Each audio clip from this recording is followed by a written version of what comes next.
Bonjour, aujourd'hui je vais vous parler de la différence entre le journal intime et l'écrit biographique. On peut penser que l'écrit biographique c'est comme le journal intime. En effet, les deux servent à justifier sa vie, à rétablir une vérité, donc à expliquer en quelque sorte.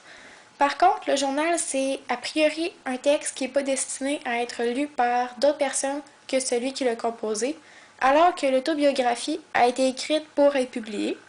De plus, le journal y tient en quelque sorte la comptabilité des jours qui passent, alors que l'autobiographie a pour objectif de dire son existence de façon continue, donc sans avoir beaucoup d'arrêt dans le temps. Comme je viens de le mentionner, le journal est daté. On peut aussi y retrouver des heures, comme c'est le cas du livre Le journal d'Henri Laflamme d'Édia Desjardins. Dans le journal intime, l'auteur y raconte ses sentiments, ses actions, ses réflexions, ses perceptions. Il peut être rédigé de façon plus ou moins régulière sur une longue période ou encore sur un laps de temps particulier, par exemple lors d'une maladie, d'un deuil ou encore lors de problèmes familiaux.